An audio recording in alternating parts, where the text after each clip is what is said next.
Welcome back to the Den of Nerds. I am Josh, and it finally happened, guys. An insider has responded to the massive Marvel concept art leak. And not only do we get updates about what exactly is going on with the concept art, is it real? Is that really what Marvel's doing? We get the answers to that, but we also get even more teases about what is coming with RDJ's Doctor Doom. This shit is so cool. So let's get into it. Let's explain why I'm so excited. Alex Perez of the Cosmic Circus did another Q&A. We talk about these regularly on the channel. The Cosmic Circus is very, very good, and they collect a bunch of questions from their Discord, and they publish them in a question and answer thing. Okay, so this was the first one of these Q&As since the big concept art leak happened, so I was very curious. Is Alex going to address this stuff at all? Because some of the other insiders and scoopers have kind of not talked about it. So check this out right here, directly from that Q&A. Somebody asks Alex, from the recently leaked concept art for Avengers, are there any that no longer hold out for the Russos' vision for these films? Alex picked this question very specifically because there are a lot of insiders and scoopers out there that are trying to claim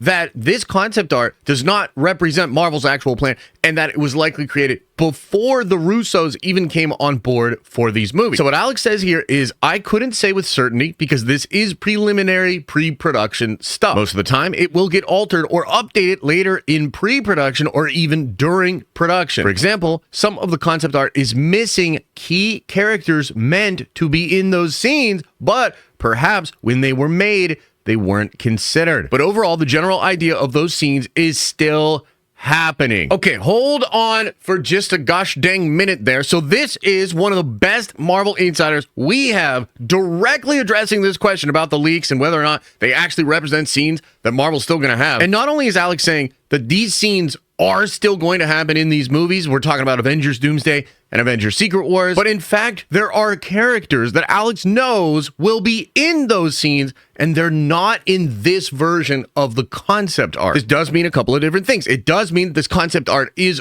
older. There have been additional characters added to these scenes. This would imply that this plan for Battle World and some of the Battle World scenes is very, very old. Multiple years old at this point. The Russo brothers probably signed on early in 2024, so about a year ago. And recently they came out to say that Robert Downey Jr. was trying to get them to do the movie a year before that. So this idea was out there. So this concept art could be 3 years old. And it's just so cool that Alex is basically saying that this is real, that these scenes are important, and that they are going to be in the Avengers movies. And again, we're mostly talking about Secret Wars here. I made a big video trying to clarify this, but these leaks of Battle World, whenever you see God Emperor Doom, basically Doctor Doom in the white, that's in the Secret Wars movie. That is when he has already attained godhood, and it's when he is in charge of Battle World. So that in and of itself is a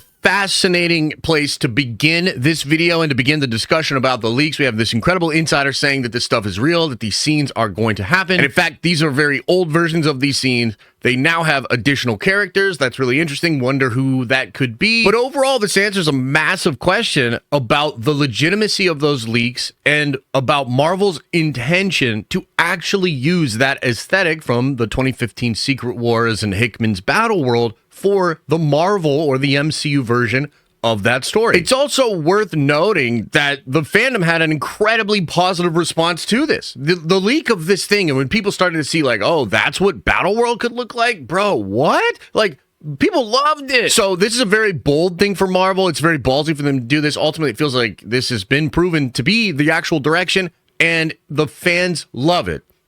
W. But that's not all, guys, because Alex went on further to talk about RDJ's Doctor Doom. Alex says, Doom wants to stop the incursions from happening and stop the multiverse from entirely collapsing on itself. In a way, he's technically a hero in his eyes and in the eyes of his followers. Kind of like how Thanos saw himself as the hero in Infinity War. I think people will have a better time processing this movie if they stop thinking of Doom as the ultimate villain meant to swap out Kang at the last minute, and more as the antagonist who thinks he is the hero and is pissed at He Who Remains for essentially silencing his universe as well as every other universe / timeline that didn't correspond to the sacred timeline, and wants nothing more than to take the reins of his timeline and win his freedom. Okay, so let's stop for a second, because that's really wild to hear, okay? We have heard other scoopers and insiders talk about what the motivation is for Dr. Doom. Famously, My Time to Shine has come forward to say a similar thing, that he wanted to end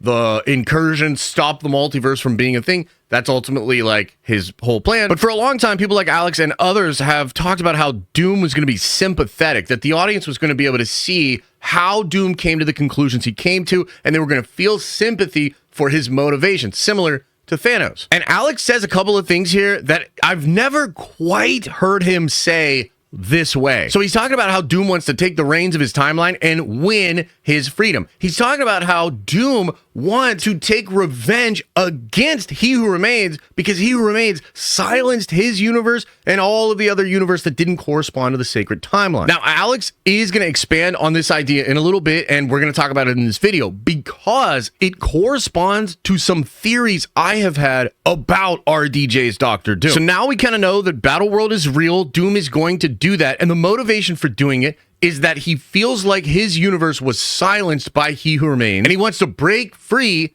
and win his freedom, and he's going to like establish Battleworld in the new universe because he thinks that's the best way to protect the multiverse from completely collapsing in on itself. So you can see the similarities to what is happening in the comic book version of the Secret War story that Jonathan Hickman did, which, by the way, I'm going to do a whole video that's kind of breaking down what that comic book story was, why people loved it so much, and then breaking down how Marvel is going to adapt it, and a lot of this new information will go into that video as well. But for now, I'll just say you can clearly see how the story is going to be adapting that 2015 story, how that story is going to play off of the idea of He Who Remains making a false reality and discarding all of the universes and timelines that didn't match up with his plan. And that includes universes that Dr. Doom is from, and that's like a big part of his motivation. Now, expanding on that even further, check this out here. Alex is asked about Kang Dynasty and Secret Wars, and basically the question is, what are you mad that we lost in the switch over to Kang, right? Like, it feels like they switched to Doom, there was some story stuff there. What are you most upset that we won't see now? And Alex's answer is crazy. Check this out. He says, honestly, most of the stuff is still there, but I would have loved to see how Kang and Doctor Strange would have interacted and how Kang would have made fun of Strange for essentially messing with time in such a primitive way. He's talking about the time stone and magic. I also wanted them to have He Who Remains come back and explain what he did during the multiversal war properly, because we didn't get the whole story. And that's true. It's something I've wondered a lot about. It's sort of been the crux of a lot of theories I have about RDJ Doctor Doom, but check this next part out. This is where it gets nuts, man. Alex says, and I'm sure that when we see Ravonna again, she'll explain what happened. That's pretty wild. He's kind of saying we will get this explanation. But he says here, I'd rather have had He Who Remains explain his perspective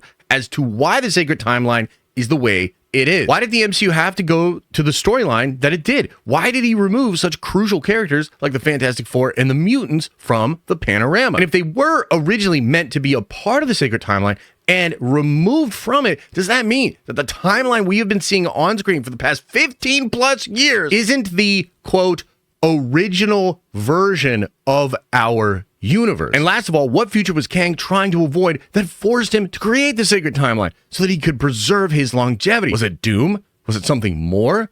We'll see how they adapt that and how it plays out. Okay, so hold the freaking front door. That is insane. So Alex is implying that we will find out more about the multiversal war, potentially from Ravonna Renslayer now, because they're not going to do a lot of Kang, and they're certainly not bringing back Jonathan Majors for any of these next few movies. There are some rumors that they have a new Kang, that they're going to do something with Kang, potentially even have Dr. Doom kill Kang. Probably not going to have him explain the backstory of the multiversal war, at least according to what Alex is saying. But Alex is suggesting that whatever that history actually is could be crucial to understanding the original version of the timeline. And because the sacred timeline, the way that He Who Remains manipulated it, seems to be a motivating factor for RDJ's Doctor Doom, I'm starting to believe that Doctor Doom is from the original version of the 616 timeline. Now, of course, that's partially because I have this crazy theory that they're going to make it so that RDJ's Tony Stark was actually adopted by the Starks, and he was a Victor Von Doom variant. And I've made multiple videos explaining that. I know it's a crazy theory. It would be this massive retcon. People are very divided decided on if it would be good or if they want it. But the point I'm trying to make here is that a lot of my thinking in theorizing that has to do with Doom and him being this sympathetic character. And I sort of asked myself, how could that happen? How could we make this character the definitive Doctor Doom? How could you explain why he looks like Tony Stark and yet he is Doctor Doom and he's the definitive Doctor Doom? How could you then anchor his motivations into the other version of a timeline and the fact that He Who Remains created the 616 in a way that there is no Doctor Doom, or potentially that Doctor Doom was raised as a hero? And how could you use that to make Doom a sympathetic character? I hope that's making sense. I'm probably rambling a bit here, but like essentially what I'm hearing in Alex's report here is that my theory of RDJ's Doctor Doom coming from an original version of 616, or maybe the better way to say it is he comes from the multiverse before the multiversal war and before He Who Remains kind of discards most of the multiverse except for the 616 sacred timeline. And one more thing that Alex has in this Q&A that I know a lot of you would be interested in hearing, and if I didn't put it in here, a lot of you would be like, dude, what the heck? You didn't talk about that thing? It's the fact that Alex says that Loki is the MacGuffin of